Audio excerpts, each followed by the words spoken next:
We are back at Bally's where we are getting ready for a super middleweight matchup, our main event. Fermin Chirino comes in here having found out 3 weeks ago that he would get this chance against the former champion, and he means business. He wants to win this one. Few things have come easy in boxing for Fermin Chirino, although he did have a fairly smooth ride against Pedro Rivera in this 1988 fight, which he won by a third-round KO.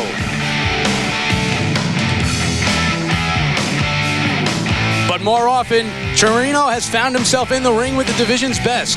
Besides this KO loss to now WBA middleweight champion Steve Collins in 1990, Chirino has faced Nigel Benn, Lindell Holmes, Tony Thornton, and Matthew Hilton, with whom he had a draw in 1989. This KO over Keith Providence last year was a reminder that Fermin Chirino is capable of surprises. And wouldn't Mike McCallum be surprised if he duplicated that tonight? And there is Fermin Chirino as he comes into this building ready. He hopes to surprise Mike McCallum. His last fight, you saw a 10-round loss to Tony Thornton, went the distance with him. That would give him some encouragement perhaps for this match. Mike McCallum, the former champion, blue-collar worker in boxing, great boxer. Let's take a look with Wally. For 35-year-old Mike McCallum, tonight's fight is the last obstacle before he attempts to become a world champion for the third time. Interesting thing is, McCallum's a former two-time world champion who has never lost a title in the ring. He lost one to the scales and another to the boxing politicians. But there's one title that McCallum has never lost, and that is his nickname of the Body Snatcher.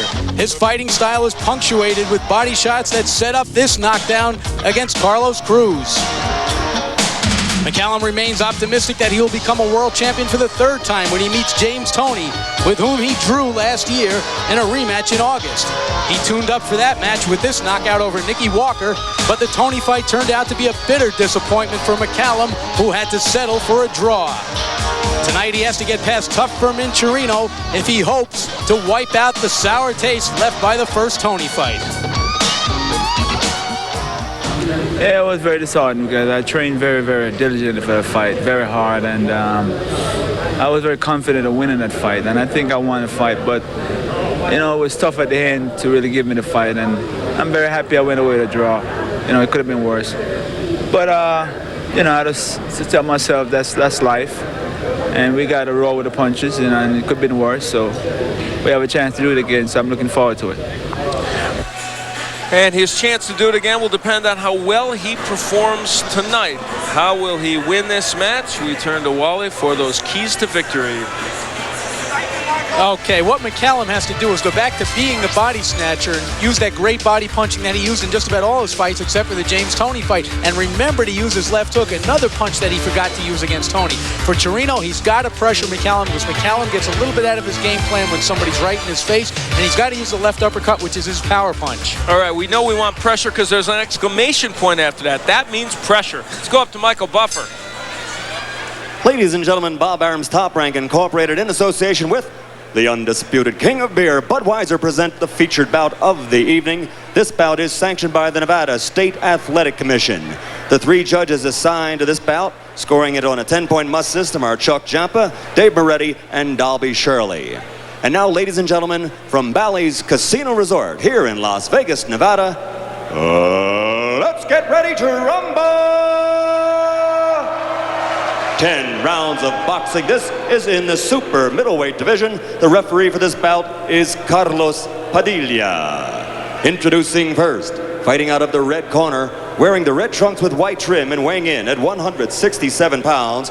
He's originally from Venezuela, now living and fighting out of New York City. As a professional, he's 16, 6-1 with 11 big KOs. Ladies and gentlemen, Fermin Chirino.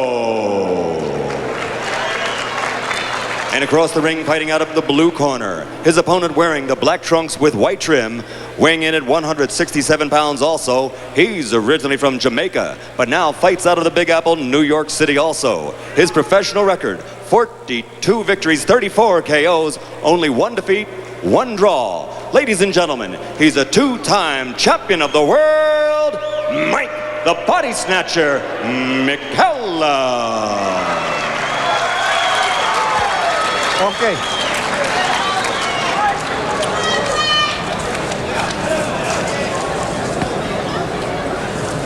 Okay, you will ready to give instructions. Any question? Okay, seconds come out fighter. There is Mike McCallum, two-time former world champion, 35 years of age, who is hoping for a win tonight to get an August date with James Toney. And on the other side of the coin, Fermin Chirino hoping to get over the hump and beat a top middleweight, sometimes super middleweight, but really both these men are middleweights by trade, even though they're fighting just above the 160-pound limit. The knockout ratio. And you see McCallum not really considered a knockout puncher, but he does have a lot of knockouts on his record. Chirino can punch too, though, as we saw in the fight against Keith Providence. Gets a right hand in right off the bat. You know, interesting that you mentioned that these men are really middleweights. Earlier today, I was asking Mike McCallum if he had any problem making 160. I think that when we look at him now, you can see that there's a few pounds to come off there. He's not in the kind of shape he was for the Toney fight. Yeah, no, I think 160 is still a weight he can make without too much trouble. So, sorry I asked, Mike. But you'll never do it again. That's right. Scheduled for 10, this is our main event. Fermin Chirino in the... Chirino, excuse me, not Chirino. That would be someone else, wouldn't it? Probably. Who I don't know. Fermin Chirino in the red and Mike McCallum in the black.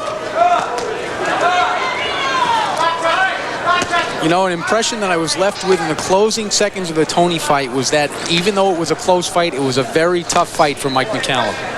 In fact, he was hurt in the last seconds of the fight, and I was interested to see his first fight when he came back, which is what we're seeing right now. Well, it was an effort against Toney that was less precise than they wanted. The mechanics of Mike McCallum kind of went south on him, and today he was even at a loss to understand it. He said, I guess I was just overzealous, wanted to take Toney out. Well, I think one of the things that he told us was that his emotions got in the way a little bit. He said, you know, Toney was kind of a cocky kid, and I wanted to knock him out. And he did not fight a typical Mike McCallum fight, but it was a tough fight, and he did take more punches in that fight probably than any other fight he's ever had. He has vowed to go to the body again more. So far hasn't done it as much. Headhunting a little bit against Chirino. There's the good body work by McCallum. McCallum just has the look tonight, Al, of a fighter who's going to be very patient, is in no rush to get his work done. He doesn't really seem to have worked up much of a sweat in the dressing room. Very deliberate here in the early minutes. Well, he even told us today, if I have to go 10, that won't bother me. We'll get the work and it'll be okay. He did so against Carlos Cruz back in August of 1991, last year, here on ESPN. We also saw him knock out Nicky Walker in 5. Well, he also was quick to add he doesn't carry anybody. He said, if the knockout's there, I'm going to take it. So that's what we'll look for. So round 1 is in the books, and Mike McCallum has shown us some flashes of what we know he's capable of. What does Chirino have to offer? Here's a nice left hook by McCallum to the body of Chirino, which drew a warning from Carlos Padilla, who's in a very cautionary mood tonight. Well, he has warned the body, although that one was borderline. I guess you could go either way with that. We're into round 2. It's scheduled for 10. Mike McCallum in the black trunks. Fermin Chirino in the red. They are fighting at super middleweight, but both by trade are really middleweights. McCallum, the former WBA champ, who lost his title, as you said, not in the ring. Good right by Chirino, but because it was stripped of him by the WBA. Really, they say when they wouldn't pay more extortion money is the way they put it. Absolutely true. And the interesting thing was that the two men who were matched for his title were fighters who have been beaten by he and James Toney. That's true. Reggie Johnson and Steve Collins. Johnson ended up winning that title. Good work to the body there by McCallum. You know, the story of Mike McCallum's title being taken by the WBA, it contains all the elements that's wrong with boxing today. And, you know, maybe we can get into it if the fight keeps going, but it doesn't seem to bother McCallum very much. So, you know, I'll temper my criticism somewhat, but it really is a rotten story. I think he's stoic enough to not let it bother him. Basically, he fought James Toney, who was the IBF champ, and he was WBA. They were unifying titles. Big right by McCallum. And the WBA first wanted money to to let the title be defended against Tony. Then they wanted more money, and when he wouldn't pay them more money, they stripped him. The thing is, they agreed to a certain price, and it's standard procedure in boxing that when a #1 challenger, when a champion is to fight a #1 challenger, they often offer him step-aside money so he can get a bigger fight and then go back and fight him afterward. They had agreed on a price, I believe it was $25,000, and then afterward the WBA came back and said we want another $50,000, at which point McCallum said, look, take your title back, I'm going to hold on to this money, I'm going to fight James Toney, everybody will know who the real champ is, and he did. Unfortunately for him, the fight was a draw, and nobody really knew who the real champ was. And Toney kept his IBF title, but McCallum was out of luck with his title. Yeah, it was a gamble for him, but I think it was the right one to make because he had to take a stand against that. And here in round 2, we're seeing the precision punching of Mike McCallum and the combinations, which sometimes were lacking against Toney. Well, there were times, actually, what surprised me about the Toney fight was that McCallum chose to slug with Toney, and there were times when Toney chose to box with McCallum. Yeah, uncharacteristic of both men. And actually, each of them did the other guy's game pretty well. That looked like a low blow. But that left hook to the body is getting the right hand down of Chirino and allowing McCallum to get the left hook to the head now. So round 2, a very nice round for Mike McCallum, and Fermin Chirino hoping to regroup. And here's McCallum getting down and dirty with Chirino. That's clearly a low blow. No warning for that one, but I'll tell you something, Chirino felt it. South of the border. No warning by Carlos Padilla. He wasn't in position to see that one. We are into round 3. McCallum going after that body again. It is his trademark. He does it well.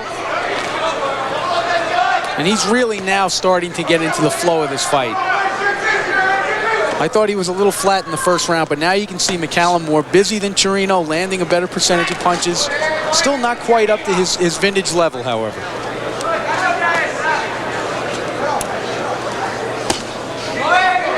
McCallum jab was so effective in his bout with Nicky Walker, also against Cruz when we saw him here on ESPN. And he had that jab working overtime in both those matches.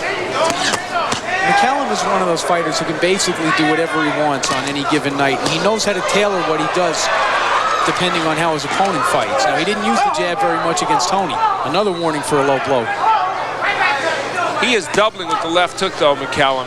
See, all this precision punching and the short punching by McCallum, a lot of it was missing. Oh, excellent straight right hand against Chirino. And that's exactly what I'm talking about. Chirino, I keep saying Chirino. Why do I do that? What do you think? Maybe if he had a name change, you know, it would help him in the boxing world. I know it would help you. It certainly would. Anyway, Chirino is taking those straight rights down the pike, and James Toney wasn't getting hit with those as much because McCallum was throwing him wide. I also think McCallum was not, if not wary, at least aware of Toney's left hook, which is a very good punch. And one thing about a straight right like that, it can leave you open for a left hook counter. McCallum hitting Chirino with another left hook. There's that jab again from McCallum. A good weapon for him tonight, and not something he uses in every fight.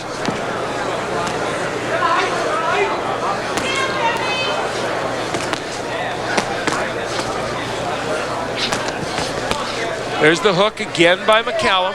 Well, he has found a home for that punch, both to the body and the head. And Wally, I think he has stunned Chirino with him a couple times. Well, he's certainly wearing him down because he's a much stronger puncher also than Chirino. But what gets me is that he's able to place those body shots right on the belt line. He's had 2 warnings from Carlos Padilla, but that was a very painful place to get hit, right on the hips.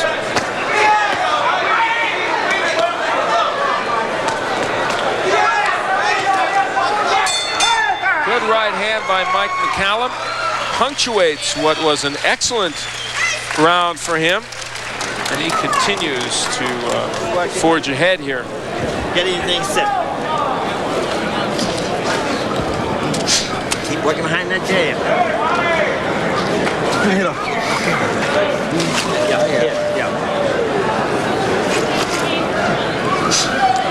On Sunday here on ESPN, we give you racing of all kinds. Quarter horse racing, which if you've never seen it, is quite exciting. The Kansas Futurity from Ruidoso Downs in New Mexico, and that will be midnight Eastern time. That should be a lot of fun. I got a quarter horse, and let me tell you, Wally, they can scoot. I'll bet they can. All right. Keep that same pace. Here's a nice counter right by McCallum. Chirino ran into that punch.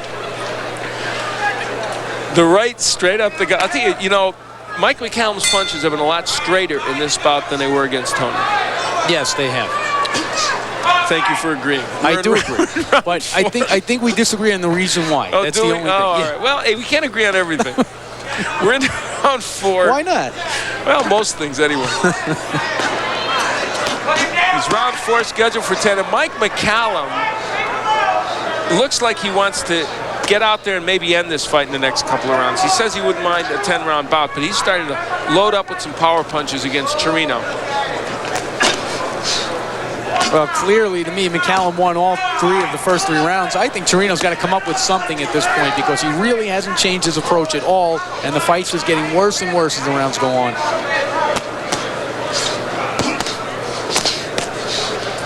Wow. Up to through the third, but it's in the That's third just round. in round 3. Wow, 61%. 72 landed to just 15. McCallum out power punched Chirino. Oh, I'm doing it now. Chirino, 49-6 in round 3. Spectacular performance in that round by Mike McCallum.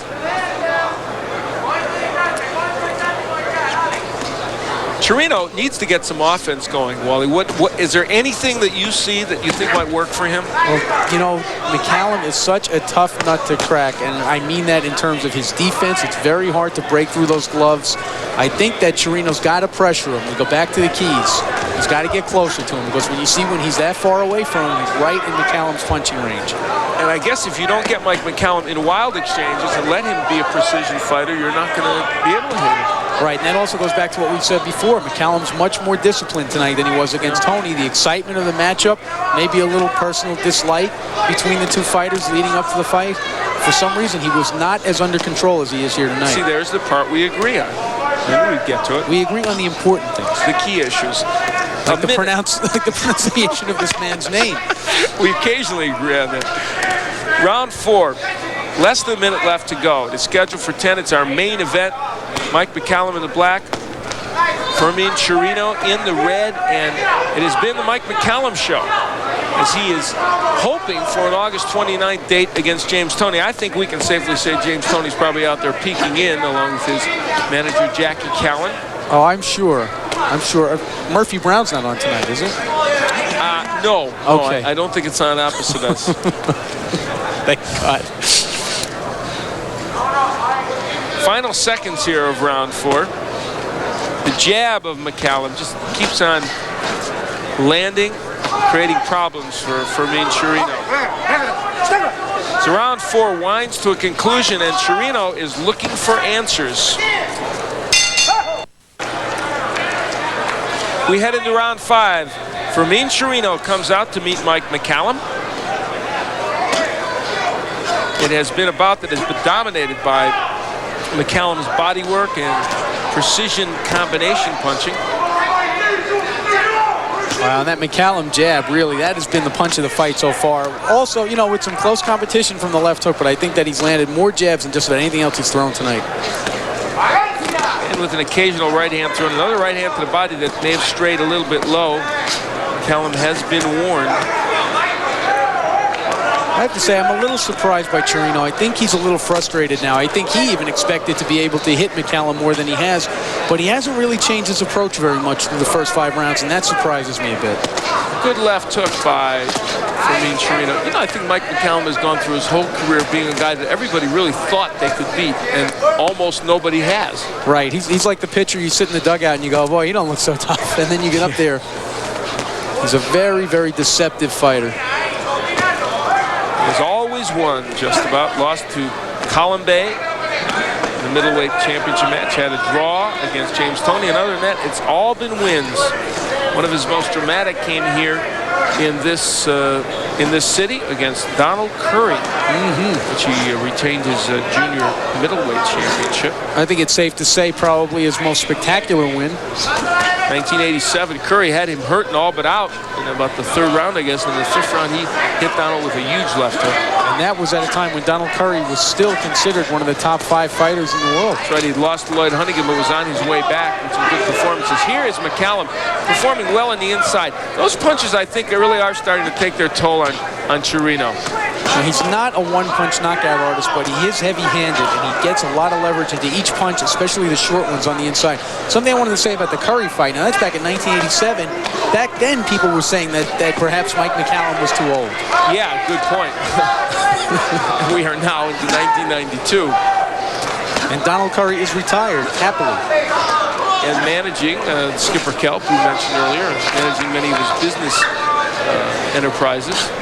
But I mean, that really shows you something about Mike McCallum. He was considered too old 5 years ago, and now Curry is a manager, and McCallum is still fighting for titles.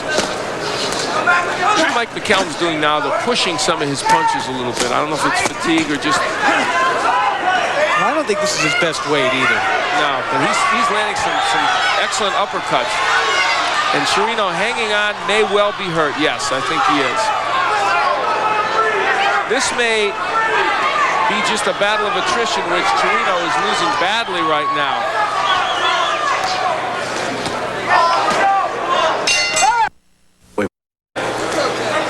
Now, here's some textbook infighting by Mike McCallum. Watch that. Slips to his left, throws a right uppercut, slips to his right. Beautiful. He is good on the inside and the outside. It's part of the reason why he is such a good ring technician. We are into round 6. Mike McCallum in the black trunks. Fermin Chirino is in the red. Chirino has had a very, very difficult time in this match. Has never really gotten into the flow, has not been able to get untracked offensively, and this 29-year-old is in trouble. Well, you have got, what else? A shutout. No surprise there. I thought the first round was semi-close, but after that, it's been all McCallum and by a wider margin each time. If you let Mike McCallum pound you with the jab like that, let him get ahead of steam and throw combinations, you're going to be in huge trouble. And Chirino has allowed him to do that. And you can't back up. You really can't back up. You have to try and move side to side and get inside those punches if McCallum gives you any room to get inside. Evidence of a big 5th round by Mike McCallum. And round 6 is going the same way.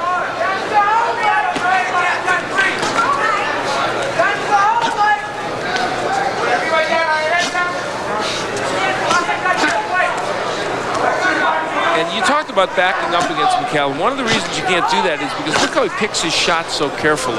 Right, and also, footwork is very overlooked in boxing.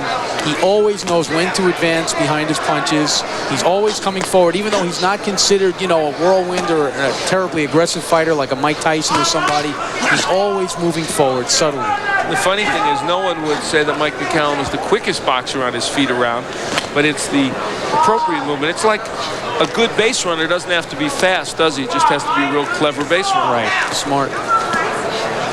Now, you and I obviously are too young to remember Archie Moore, but from what I've read, I would bet that there was some similarity in terms of technique and the fact that neither one of them were tremendously exciting fighters at times, but always very, very difficult to fight. That's a really good analogy. The films I've seen of Archie Moore would indicate that. Good right hand by McCallum. The old mongoose. And I'll tell you what, at the rate Mike McCallum is going, he may be fighting as long as Archie Moore fought. Good right hand against Chirino, and that may have him hurt now. And right here, if McCallum wants to finish the fight, he can, I think. I think he'll try, or he'll certainly try and land the kind of combinations that will hasten Chirino's demise. This is the kind of bout that could be stopped in the corner in between one of these rounds. We'll see. In round 6, Mike McCallum showing us there is a lot of life left in this 35-year-old body. Make no mistake about it. Now, we talked about the footwork of Mike McCallum. That's what this is right here. He's able to step right around Chirino, come back with that right uppercut. At that point, he stepped back the other way, and that is just using the ring. We move into round 7. It is scheduled for 10. And so far, it has been a textbook performance by Mike McCallum. Originally, remember, he was not supposed to be fighting Fermin Chirino. Kevin Watts was supposed to be here. Watts pulled out of the fight. Deciding discretion was the better part of valor, I guess. And unfortunately for Chirino, he stepped in on 3 weeks' notice. I agree with you, Wally. I don't think the training was a big factor. He's just having trouble against a man that has too many weapons for him. Right. I mean, McCallum is such a versatile fighter. You know, when you say textbook, that's kind of a double-edged sword, because a textbook tells you the exact, precise way to do things. They also can be a little dry. There, you know what I mean? Yes, you're right about that. And there is the punches in round 6. Huge edge for McCallum. Yes. There's nothing dry about McCallum, and there's nothing predictable about him. It's just that he's very precise in what he does. Yes, but he's also a very careful fighter, and when he had Chirino hurt in the 6th round, you know, we both felt he probably could have knocked him out. Perhaps a younger or less cautious or less methodical fighter might have. McCallum's going to, if he's going to do it, he's going to do it cleanly, and he's going to do it when he wants to do it. Halfway through round 7. The jab continues to get in by McCallum.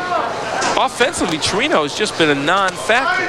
Except for the 1st round. I think that he's found that he's getting countered too much, and I think he's a little bit hesitant to throw his punches in the first place. And the second thing is that he's just a little bit out of range because he's backing up. Just over a minute left to go in round 7. It has been a mirror image of virtually all the ones that have preceded it.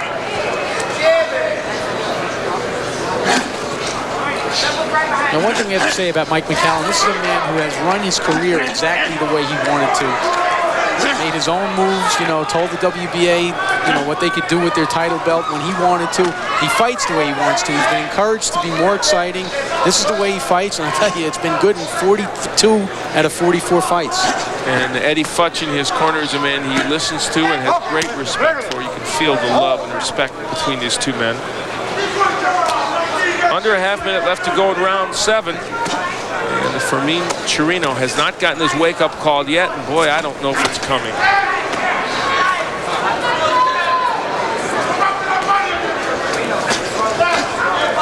Round 7 will go into the history books. And for Mike McCallum, it is as effective as the last 6. Mentioned Mike McCallum being 35 years old several times. I'd love to have reflexes like that when I become 35 years old. And I didn't have them when I was 35, so. We're into round 8. Mike McCallum in the black. Fermin Chirino is in the red. Al Bernstein along with Wally Matthews. Barry Tompkins is in France, where he's getting ready for the French Open, the tennis tournament here on ESPN. Poor Barry. What a shame. Gotta eat that French food. Here are the punches through 7. Boy, McCallum landing a big right hand. His 352nd punch, perhaps. Throwing a lot of punches, landing more than half of them. I mean, that's a very, very good performance.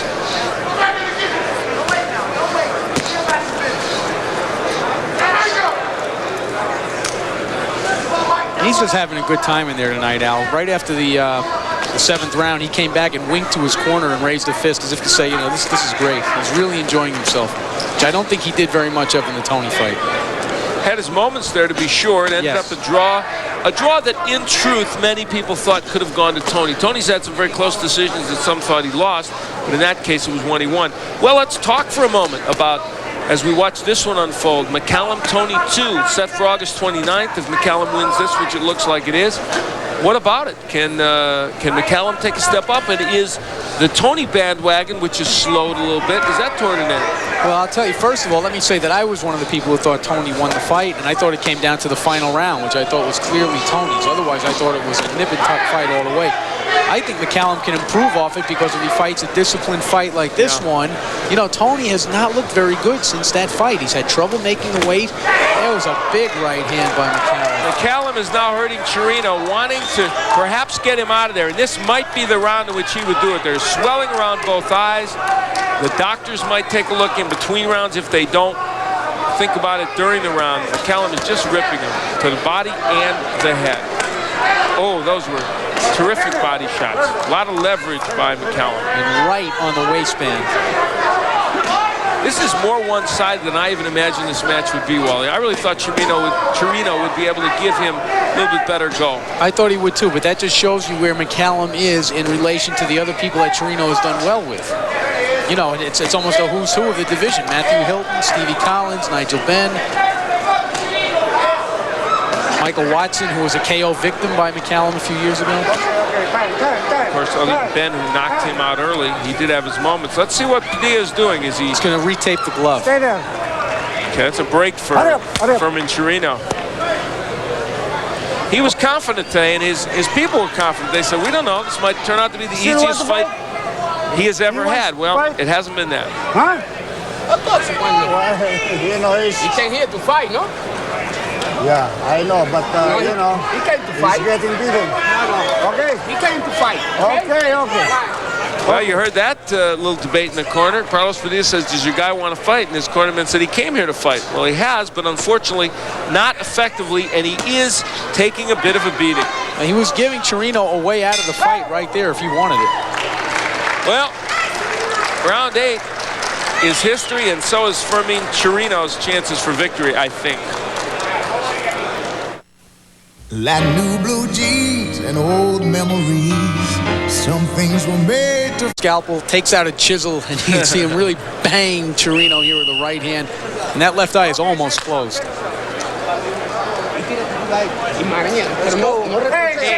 actually, I think it's the right eye. It is the right eye. But in any case, it's the same kind of problems for Chirino. We head into round 9. And Mike McCallum really going to work on the body now. We were saying at the end of the last round, Padilla was actually giving the corner a chance to get Chirino out of this fight late in the 8th round. They didn't take it. They want to go the distance. Wow, look at that. That's the most one-sided round of the fight so far. 66-9 in punches landed. And McCallum has got to be hovering around 60% landed, I would think, for the match. You're well over 50 in any case. And, of course, that's spectacular. Especially since Chirino has fought mainly a defensive-minded fight for the past few rounds. He's hurt now. Chirino is nailed with that one left hand. And I believe, like you do, Wally, if McCallum really wanted to go after him, I think he could get him. And I'm not saying he's carrying him either. I'm just saying he's methodically going about his business.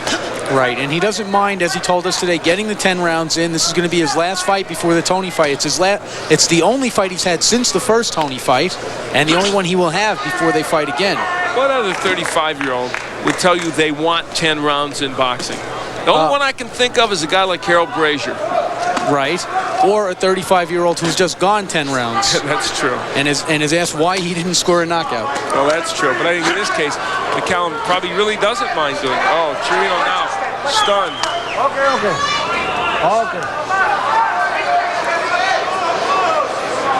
Well, McCallum is one of the few who will tell us that before the fight starts.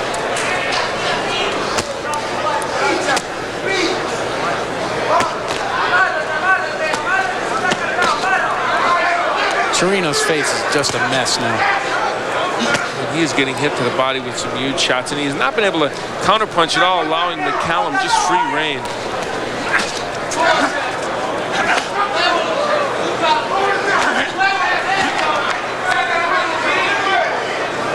Just been totally one-sided. Mike McCallum dominating Chirino in a way that I think even most observers wouldn't have thought he would. They all felt that Chirino would at least be competitive in there. Which he has been with most of his opponents. Yeah, we mentioned Thornton and Stevie Collins and some other pretty good middleweights. He's fighting at a weight that's not good for him, super middleweight, but so is McCallum. He's not a super middleweight either, really. Though Chirino did go 10 with Lindell Holmes, who of course was a super middleweight champion. He's a legitimate 168-pounder. Yeah, had a championship in that division. Just seconds remaining here in round 9, and Mike McCallum having his way with Chirino. And so, it may well go the distance, as Mike McCallum told us it would. We are back at Bally's. Al Bernstein along with Wally Matthews. That's Mike McCallum. They call him the body snatcher, and he's been that and more tonight against this man, Fermin Chirino. who came in here with high hopes for an upset, and now those hopes are all but dashed. McCallum hasn't got a mark on that face. In fact, I think he looks younger now than he did this morning.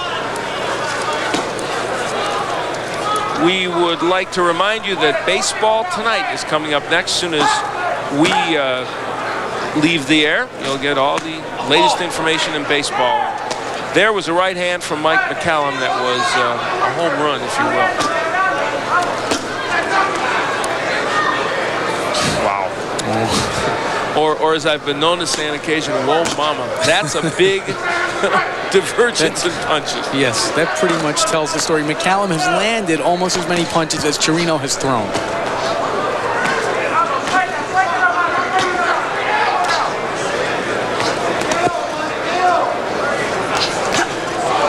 Excellent right by McCallum. He's thrown many of those in this match, although the hook has been his primary weapon, I think. Jabbing up and down. You know, when you look at Mike McCallum, it's the old thing, as we said before, you feel like, but if you add some hand speed and you throw some combinations, you should be able to handle this guy. But no. Because he knows too much boxing. He really does. And he looks like you can hit him, but you can't. James Toney did plenty of times in their match. And part of that was that Mike McCallum abandoned his normal style during much of that fight. But still, let's give Toney credit. And it's looking for all the world like August 29th will be the rematch between McCallum and Toney. First one, of course, very exciting. Probably the best fight of last year. So I'm looking forward to that quite a bit. And to be honest with you, at the end of the first fight, I would not have given Mike McCallum much of a chance to win a rematch, but I certainly do now. Events change, don't they? Toney has been a little shop-worn in some of his performances. And here McCallum's not looking too bad. Granted, it's not against the real top middleweight, but against the guy that has some skills. And those body shots are special. I'll tell you why. Chirino is no worse than, let's say, Glenn Wolfe, who James Toney did not look that good against in his last fight. That's a very good point. As a reminder, baseball tonight coming up.